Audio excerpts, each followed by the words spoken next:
This is Nightly Business Report with Tyler Matheson and Sue Herrera. Attention Walmart shoppers, the world's largest retailer surprised investors when it raised its profit guidance for the year as many of its peers continue to struggle. Behind bars, the Justice Department will no longer house inmates in private prisons, sending shares of two for-profit prison companies tumbling. Death by another name. Is there an FDA loophole that is helping medical device companies mask fatalities? Those stories and more tonight on Nightly Business Report for Thursday, August 18th. Good evening, everyone, and welcome.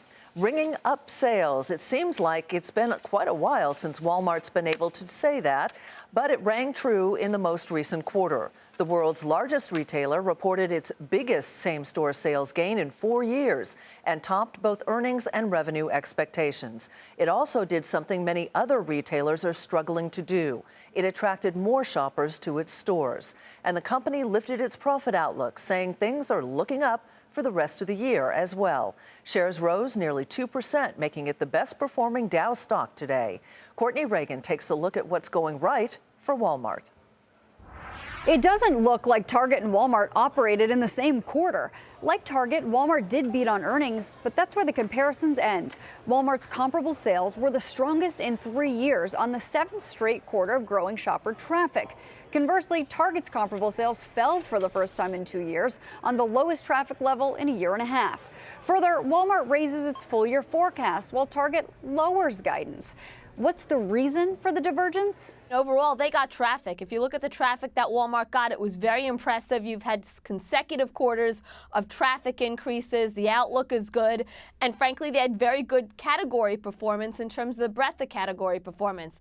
Target has some work to do. Chelsea thinks other pieces of the Walmart puzzle are falling into place, like the discounters' improved marketing, merchandise, lower prices, and overall better store atmosphere. I spoke to Walmart CFO Brett Biggs on the phone, and he attributes the U.S. store performance to basic things like clean stores, in-stock inventory, and improved employee morale. He doesn't see a market change in the consumer, but thinks there are things working in their favor, like higher wages and gas prices. Walmart also has a significant grocery business representing more than half of its total sales, while Target's grocery business is just about 20% of its sales. Grocery drives foot traffic into stores and has a halo effect that helps lift sales of other products as well.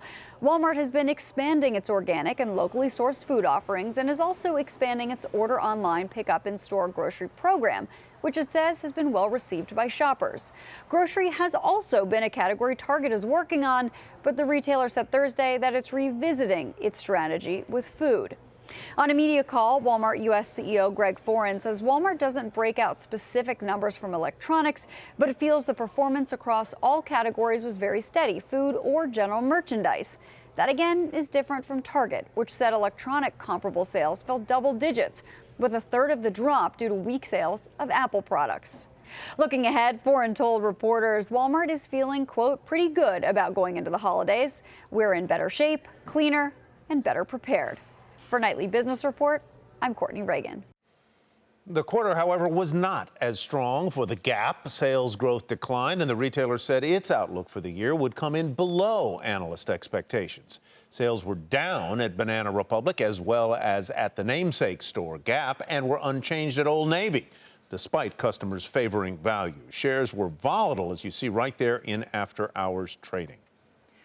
The strong quarter from Walmart and the rising oil prices were not enough to give stocks a big lift today. So instead, the major indexes just inched higher. The Dow Jones Industrial Average rose 23 points to 18,597. The Nasdaq added 11, and the S&P 500 was up 4.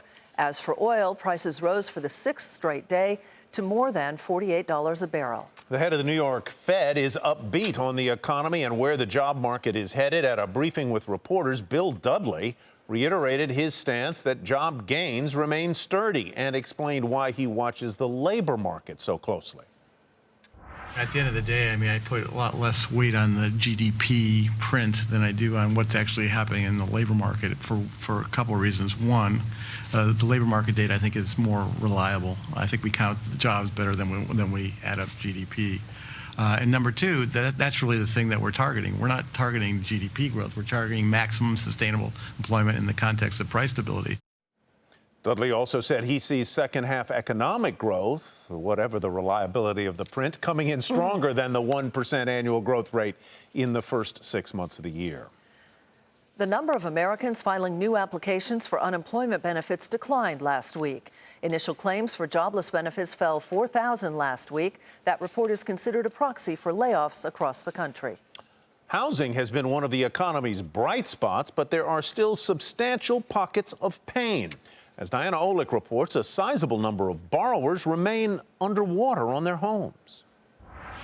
It's hard to believe, but 5 years after the U.S. housing recovery began, with home prices reaching new peaks in some markets, nearly 6 million borrowers still owe more on their mortgages than their homes are worth. The so-called negative equity rate is at 12% of all mortgaged homeowners, and that's according to Zillow. It's down from over 30% at the worst of the crisis, and it does fall every quarter. But the numbers are still high and equally spread across both urban and suburban communities. Markets in the West, like San Francisco, Portland, Denver, and Dallas, have the least borrowers in a negative equity position, and that's due to strong employment and competitive housing markets. But others, like Cleveland and Detroit, have more bifurcated markets, with negative equity higher downtown and lower in suburban neighborhoods. Detroit's urban rate is twice that of its suburban rate. Chicago and Las Vegas share the dubious honor of carrying the highest number of borrowers owing more than their homes are worth. Negative equity, ironically, is one of the driving factors of higher home prices. Homeowners in this position are unlikely to sell at a loss, so they stay, which in turn lowers the number of homes available for sale. Fewer listings means more competition, which drives prices higher. For Nightly Business Report, I'm Diana Olick in Washington. Still ahead was a $400 million cash payment to Iran tied to the release of a group of American prisoners. Tonight, we have new information.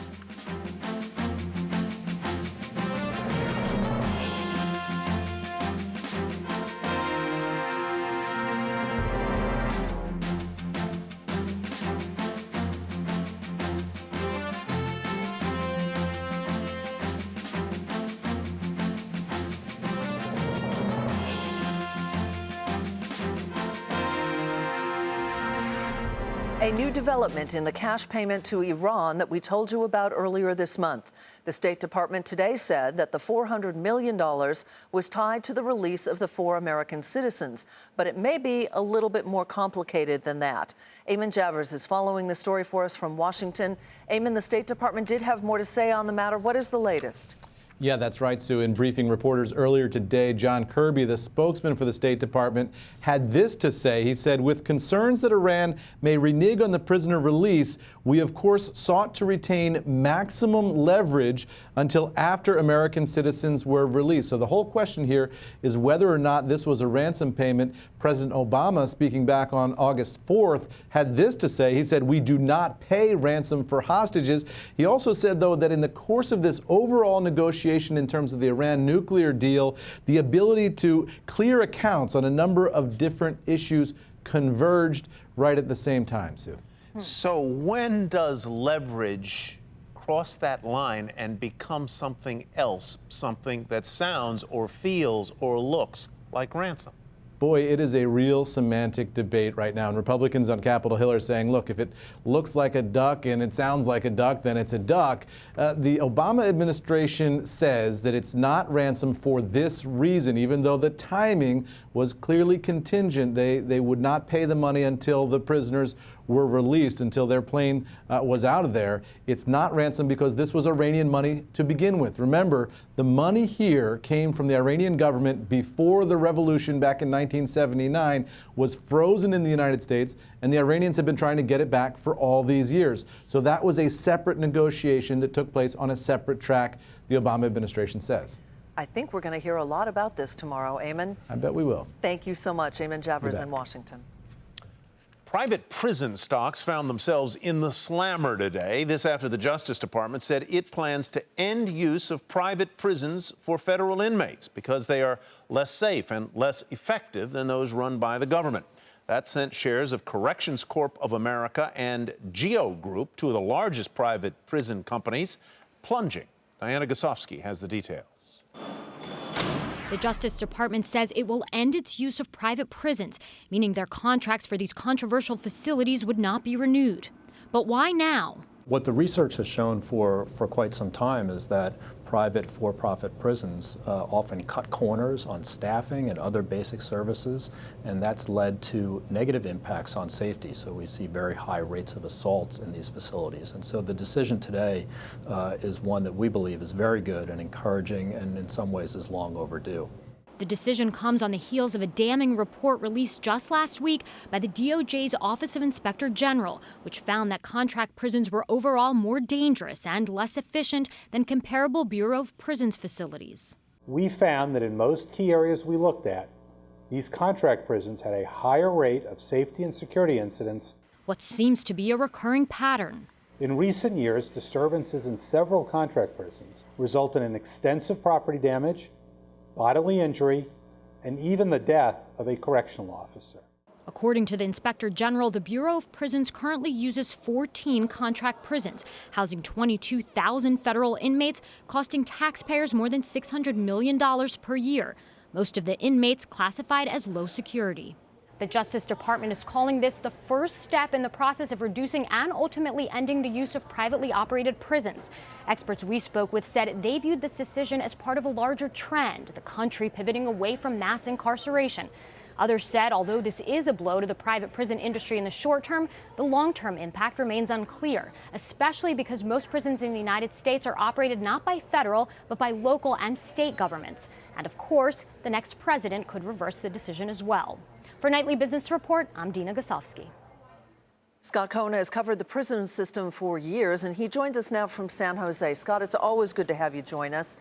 We saw the severe reaction in the stock prices today, but from your vantage point, what is the real impact likely to be for these companies? Sue, it may not be as severe as the stock price would suggest. It's a material impact on these companies, make no mistake, but Corrections Corporation of America, CCA, says this is about 7% of its revenue, so about $125 million on a $1.8 billion a year company. And the government is not totally getting out of the private business overnight. They're going to phase these contracts out, and there still is business for these companies in a couple of areas. Number one, they're operating these re-entry facilities that are not going away, basically getting prisoners back into the general population, the public, and also immigration detention, which is under Department of Homeland Security. That's not going away. And the other things that these companies are doing is getting away from prison management and into real estate. You still have to put 2 million prisoners in both the federal and state systems somewhere, so these companies can own the real estate while the government can manage and operate the prisons. And I suspect state contracts with these companies are not affected in this either. As Dina mentioned there, Scott, a new president could have a different view of this entire matter. What have the candidates said, if anything, about the use of these private prisons, and could the ultimate outcome depend on the elections? Again, not as much as people might think. There's been a bipartisan push, Tyler, for prison reform. People have realized, as I said, we've got some 2 million people, more than any other nation on the planet, behind bars. And so, in fact, the leader in prison reform has been the conservative state of Texas, getting people out of prisons and actually deferring building prisons. So there may be some impact, depending on the elections, for sure, but there is very much a bipartisan push to change this system. All right, Scott, we'll leave it there. Thank you. Scott Cohn in San Jose. Well, one of the biggest investment managers in the world sues Valeant, and that is where we begin tonight's market focus. T. Rowe Price alleges that the drug company engaged in a, quote, fraudulent scheme that cost it billions of dollars. The suit claims that Valeant used a secret pharmacy network, deceptive pricing, and fictitious accounting methods to artificially inflate revenue and profits. Valeant shares fell more than 2.5% to $29.19. T. Rowe's shares were up a tick at $69.12. Sales continue to fall at Caterpillar. The maker of industrial machines and equipment saw retail sales decline 19% year over year for a 3-month period that ended in July. And things aren't expected to improve anytime soon. Last week, Caterpillar said low commodity prices will continue to weaken demand for its machinery. Shares today off 1% at 83.38. Portola Pharmaceuticals said its application for a drug intended to reverse the effect of blood coagulates has been rejected by the Food and Drug Administration. The agency requested that Portola send additional information regarding manufacturing. The drug maker said it is committed to working with the FDA to secure eventual approval. Shares plummeted 15% to $20.12. Gannett isn't giving up on its proposed takeover of Tronc. According to the Wall Street Journal, Gannett has upped its bid once again for the newspaper publisher, which was formerly known as Tribune Publishing. Tronc rejected Gannett's proposals twice before, but is expected to respond to this new offer by the end of the week. Shares of Gannett up a penny to $12.14. Tronc rose 4%. Hormel saw both profit and revenue rise in the latest quarter thanks to strong demand for the company's Skippy peanut butter and muscle milk products. The results topped street expectations and prompted the food maker to raise its guidance for the year. Shares finished the day up nearly 2% to $37.05. Harley-Davidson will pay $15 million to the U.S. government to settle claims it sold motorcycle engine devices that violated air pollution standards. The motorcycle maker did not admit to any wrongdoing, but said it would buy back and destroy any devices that are still stocked at dealerships. Shares fell more than 1.5% on the news to 53.55.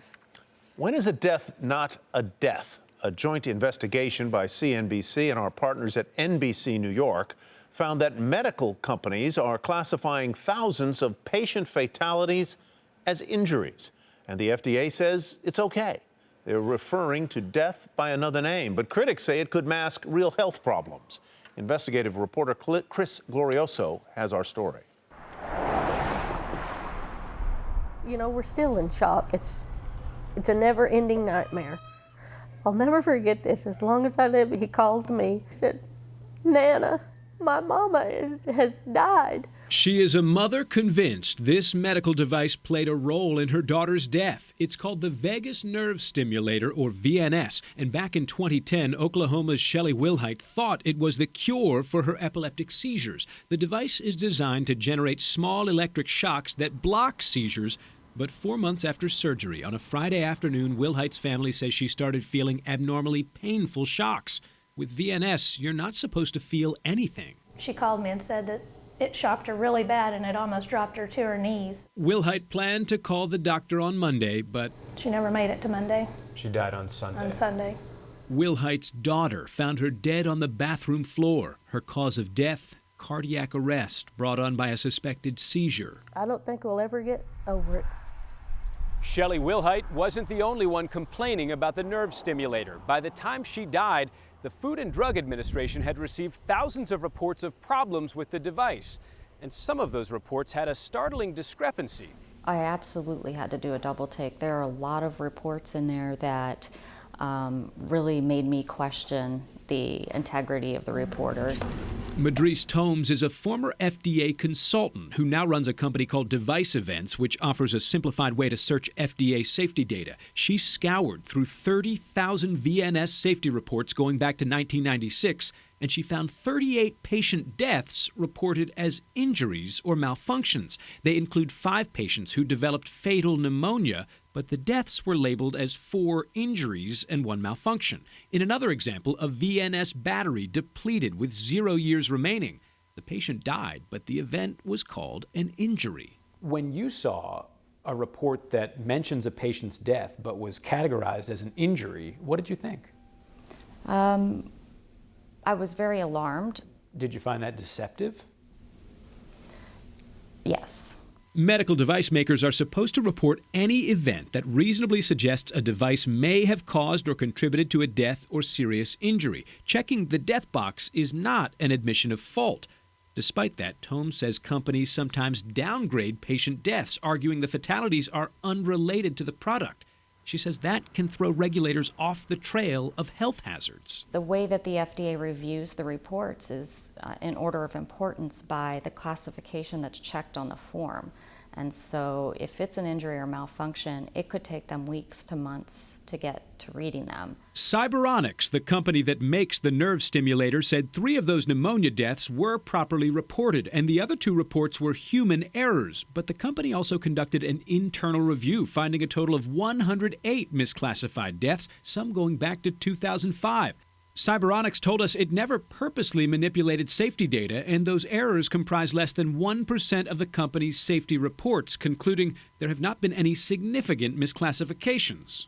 But the Vegas nerve stimulator is only one device we found with patient deaths listed as something less serious. We looked at 5 years of FDA safety reports and found more than 4,000 patient fatalities, all listed as injuries or simple malfunctions. A knee injection patient developed a septic infection and died, but the event was listed as an injury. Another patient fell from a safety bed and died on the floor. That was called a simple malfunction. A stent was implanted, damaged, and stretched. A few hours later, the patient died, but again, it was listed as a malfunction. We asked the FDA about all of those reports and more. A spokesperson said the reports were likely classified correctly. The FDA says this is not a problem.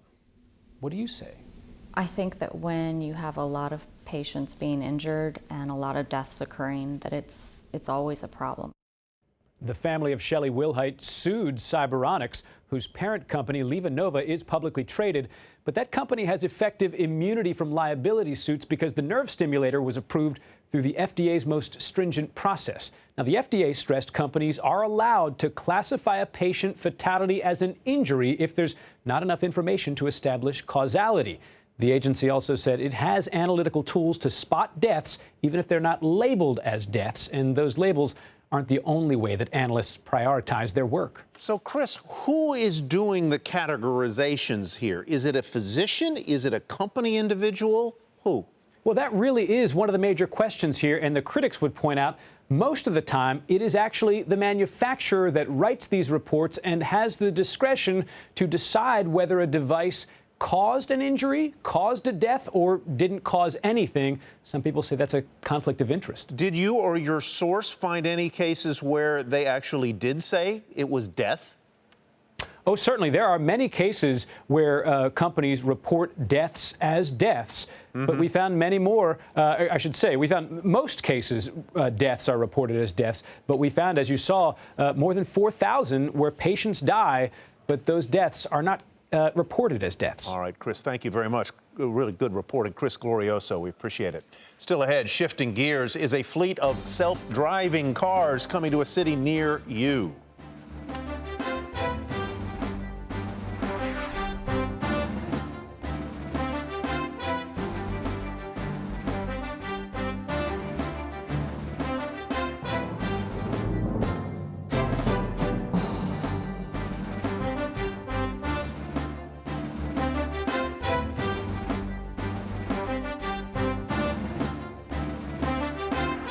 As we reported yesterday, settlement talks are underway between Viacom and controlling shareholder Sumner Redstone to end a very bitter legal battle. If, as part of that deal, Viacom CEO Philippe Dauman leaves, he would reportedly be in line for the second biggest cash severance ever among all S&P 500 CEOs, coming in at $72 million. Golden parachutes can include cash, accelerated stock vesting, and other benefits. If you live in Pittsburgh and you use Uber, you will soon be able to summon, yes, a driverless car. The fast-growing ride-hailing company is also partnering with Volvo to give it an edge in the race to make autonomous vehicles widely available. Kate Rogers has more. Ride-hailing disruptor Uber making an even bigger investment into the driving experience of the future. The company announced Thursday a $300 million partnership with Volvo to co-develop autonomous SUVs. As a part of that, Uber will roll out 100 autonomous Volvo XC90 sport utility vehicles on the road at the end of the year. Uber is also launching an autonomous driver program in Pittsburgh in the weeks to come. The initial pilot will be free for passengers, but it's unclear how it may evolve in the future and where else the service might become available. The pilot has been in the works for some time. Earlier in May, Uber announced it would begin testing a self-driving Ford Fusion on the streets of Steel City. Autonomous Ford Fusions will also be in the driverless car pilot mix alongside the Volvo XC90s. And human drivers will also be on hand while the cars operate to ensure safety. The move signals an urgency on behalf of Uber to get in the driverless car race as big players from GM to Google attempt to bring the technology mainstream. I think Volvo represents safety to a lot of American customers, and it's true because they back it up with having the research in place. Volvo has said that it will assume liability for accidents that it occurs. Now, whether we see this play out as these cars hit the streets, that remains to be seen. But I think that it's a signal that Uber's sending that they want to be aligned with a company that's known for safety and not so much known for taking risks. But it's not just self-driving cars Uber's interested in. The company's also leveraging autonomous driving technology in the delivery space, announcing its acquisition of Otto. The San Francisco-based tech startup is working on self-driving tractor trailers. Sources close to the matter say the deal was worth 1% of Uber at its current valuation, an estimated $68 billion. For a Nightly Business Report in Washington, D.C., I'm Kate Rogers. I'm not sure I'm ready to get into a driverless Uber. I'm not either, not yet. I know it's coming, and I know we have to accept the technology. I'm just not sure that I can accept the technology. First, right? I don't want to be the first, maybe the millionth, but I'm not there yet. I'm not either. All right. That does it for us on Nightly Business Report. I'm Sue Herrera. Thanks for joining us. And I'm Tyler Matheson. Have a great evening, everybody. I'm going to go get in my driverless car. No, you're not. And take myself home. I'll see you tomorrow.